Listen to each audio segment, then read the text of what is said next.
Tudo sobre o emergencial e andamento do processo judicial.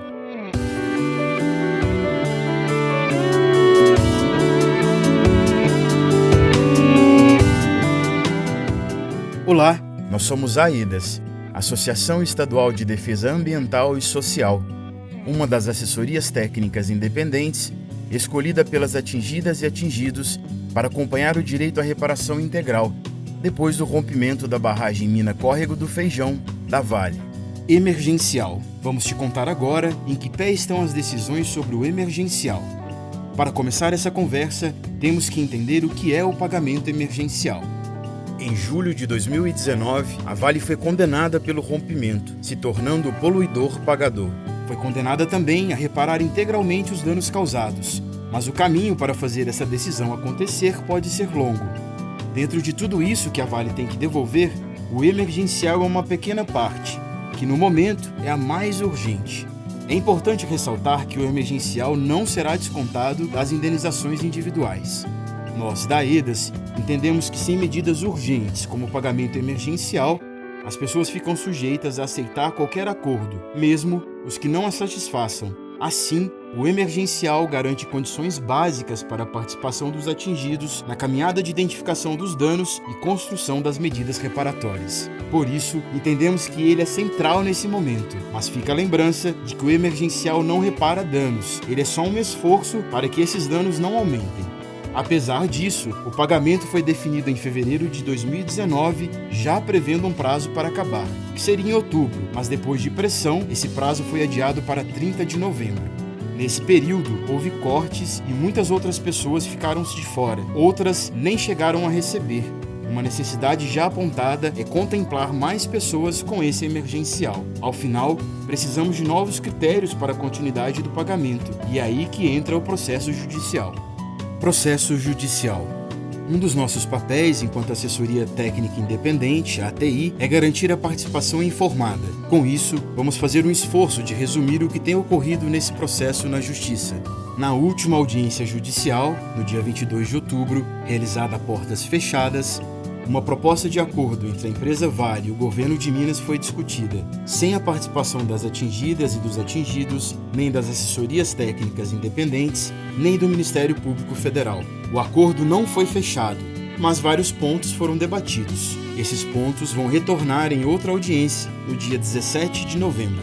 O fato dessa audiência ser realizada sem a participação dos atingidos gerou uma série de críticas e manifestações.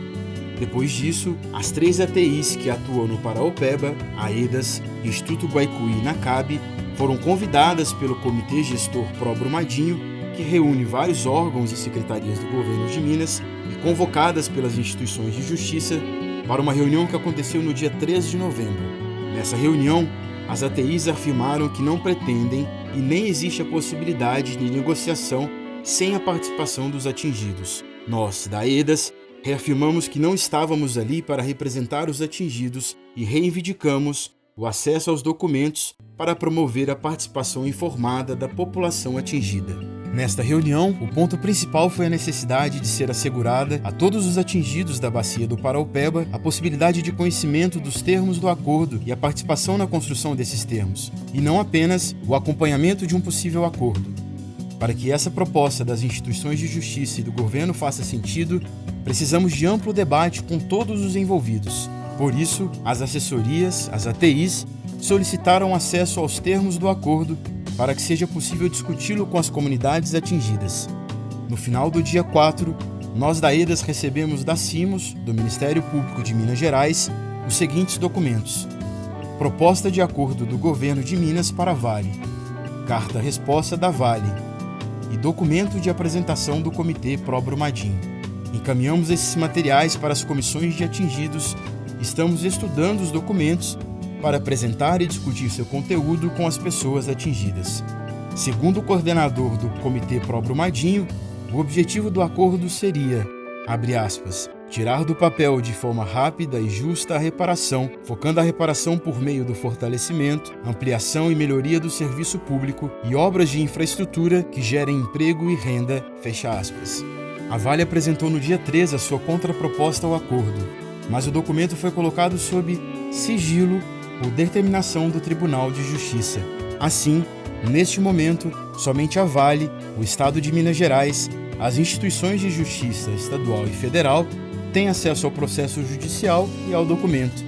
No último período, a EDAS vem levantando junto às comunidades informações sobre os danos e demandas emergenciais para serem levadas para as instituições do processo de negociação na Justiça. Essas informações serão organizadas numa matriz emergencial. É importante destacar que a proposta de acordo não trata especificamente do tema emergencial. Porém, sabemos que o assunto é fundamental e pode ser um dos pontos incluídos nessa negociação. Para a continuidade de um recurso emergencial para os atingidos, 3 propostas estão em debate. 1. Prolongar o pagamento emergencial que se encerra em novembro de 2020. 2. A substituição do pagamento emergencial por um auxílio econômico provisório, apresentado pelas instituições de justiça. 3. Um programa social de distribuição de renda apresentado pelo Movimento dos Atingidos por Barragens, o MAB. Por isso, atendendo aos interesses manifestados pelos atingidos, a EDA solicitou que o auxílio e as demandas emergenciais também sejam tratadas com prioridade pelas instituições. Para a gente entender um pouco mais sobre o que é e como temos construído a matriz emergencial, vamos chamar Isis Tábuas, coordenadora geral do projeto da EDAS na região 1.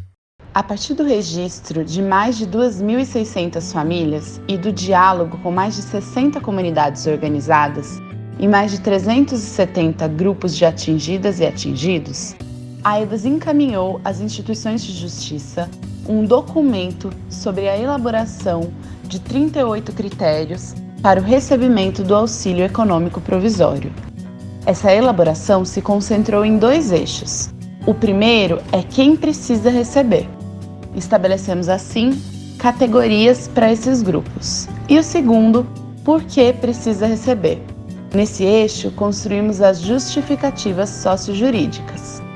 Entendemos que a sistematização e a análise feitas pela EDAS comprovam 1. O comprometimento de renda das famílias atingidas em sentido amplo. 2. A caracterização da situação de vulnerabilidade ou extrema vulnerabilidade.